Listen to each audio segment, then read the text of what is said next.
Good afternoon and welcome to the first episode of the Big Dawg's Yard. Welcome to my yard. This is the Big Dawg speaking to you, coming to you live. I'm going to start off with a little scripture. Isaiah 43:19 says, "Behold, I am doing a new thing. Now it springs forth. Do you not perceive it? I will make a way in the wilderness and rivers in the desert." Little background information on the Big Dawg. Today is my birthday. Thank you so much. Blessed to see another day. Not a big talker, so you might say to yourself, then why in the world are you doing a radio talk show? Well, there's some things that just need to be said, some things that need to be commentated on. Because a lot of crazy things going on in this world, a lot of different things going on, and sometimes people want to say things and they just don't because you don't want to offend somebody.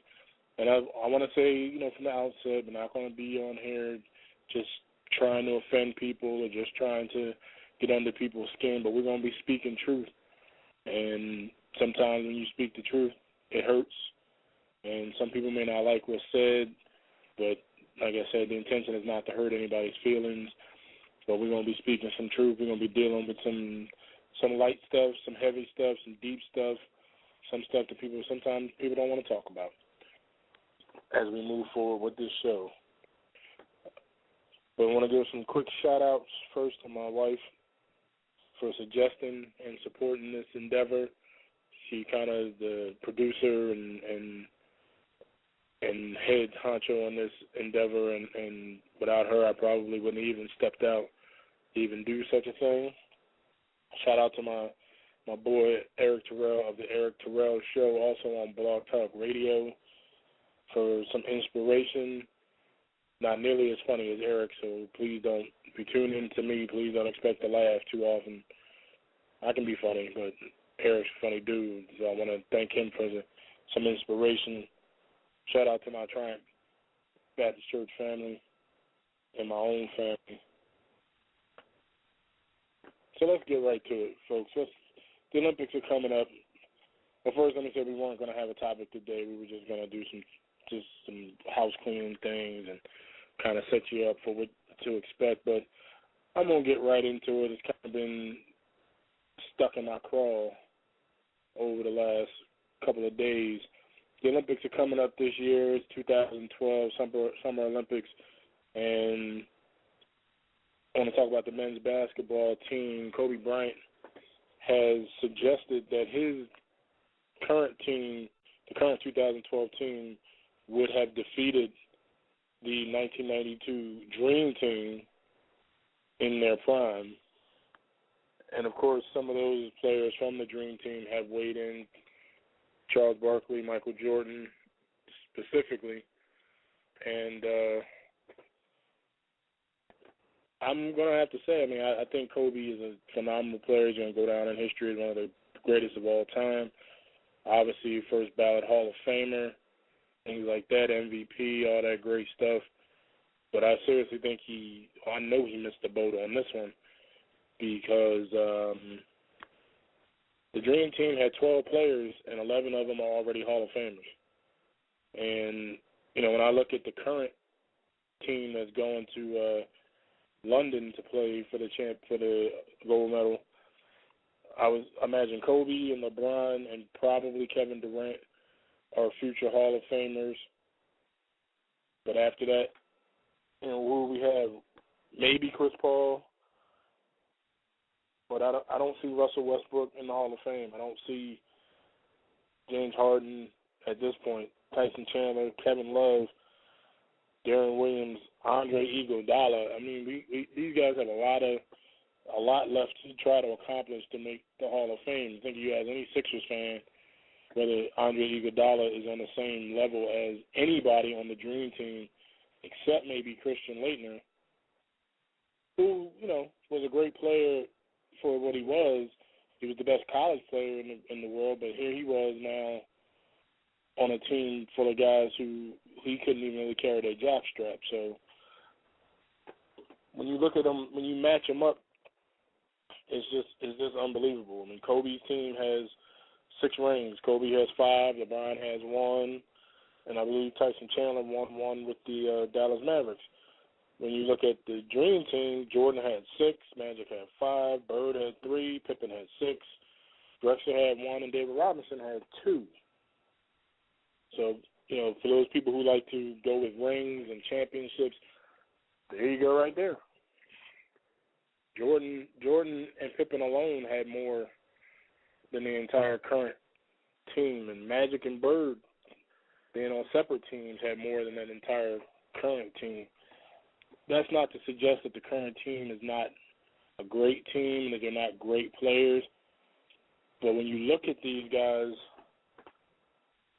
you just don't see it. Nobody on the original Dream Team was a 6-man. James Harden is a 6-man. He could probably start in this league right now, but he's a 6-man, and you know, you don't look at some of these guys as dominant players. Everybody from the Dream Team at some point in their career was a dominant player or a game changer, even down to Chris Mullin, who we all know was a prolific shooter.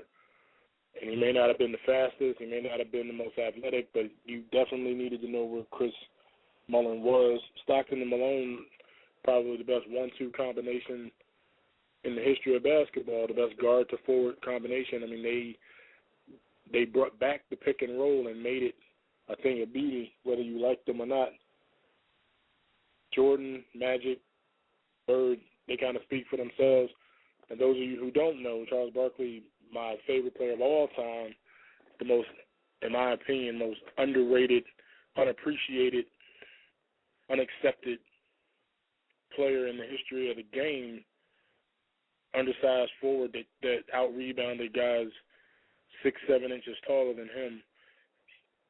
I don't think there's a player in the current NBA that could have handled the pounding that Sir Charles used to dish out.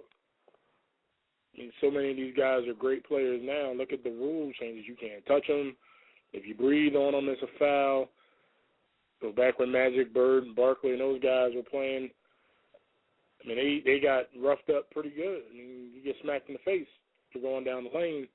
Now the Olay defense is the way to go. You're allowed to play zone, all kinds of crazy stuff. So I think Kobe, while I'm sure he believes he can beat anybody, and any great player does, to suggest that just on pure talent, that his current team, the current version of the current version of the Olympic team, is better than the 1992 Dream Team, is just absolutely ridiculous. Yes, they're more athletic. Yes, they probably run a little bit more, but the 92 Dream Team quite simply were better players. Let's just get that out the way. They're better players. They were more intelligent players. They were willing to step back and see that collectively they were better than everybody else in the world, and they were able to put those egos in check long enough to accomplish the goal. And that's not to say that Kobe's team won't do the same. But these guys looked at it as we had a mission. They looked at it as they were representing their country to return their country to dominance in a specific sport in the league or in the Olympics. And they handled it with grace and dignity and really brought professional basketball from the United States around the world and made it clear that we were the premier players in the world. And I believe that because of them, that's why basketball reached the levels that it did. I'm personally not sure if I'm going to be watching too much of it this year. I'll probably watch the ladies a lot more. I'm looking forward to watching Candace Parker put a hurting on some of these international ladies and whatnot. Again, no disrespect to the current team. They're all good players. Some of them will be great players. Some of them are great players now. But even Kobe's information is incorrect. He basically said that the Dream Team was old. And the two oldest guys on the team were Magic and Bird. Everybody else was pretty much in their prime, 27, 28, 29 years old, maybe 30. Kobe himself is 34 years old, or will be 34 this year, I believe. So if he's older now than Jordan was then. How can you possibly suggest that Jordan was an old man? Jordan was in his prime when the Dream Team came into fruition. So I'm sure a lot of people will disagree. They'll probably, especially the young guys, because that's all they know. They're impressed with them, how fast someone runs, how much they can dunk, that kind of thing. But there's more to basketball than those type of things. And I'm sure as we move forward with this show, we will address that issue more than once, as I am currently the head basketball coach at Triumph Baptist Church. Shout out to the Eagles. And it has been a labor of love for so many years that I have watched many, many players come and go, and some just never understood what it was like, what it meant to play basketball in an intelligent manner, play basketball in a team manner, play basketball with some pride, as opposed to simply trying to make your opponents look bad. And I have been fortunate to have coached some of the greatest players in Philadelphia history, Chaz Crawford, Laura Harper, to name a few, and some that never got credit, but were great players in their own right and added to quite a legacy that future players had to live up to. Eric Kaiser and so many others who don't get a lot of credit. Isaiah Thomas, people like that. I can say their name. I take the rest of the show to name everybody, so I'm going to stop now before I mess up and forget somebody, and then everybody's like, why didn't you mention me? But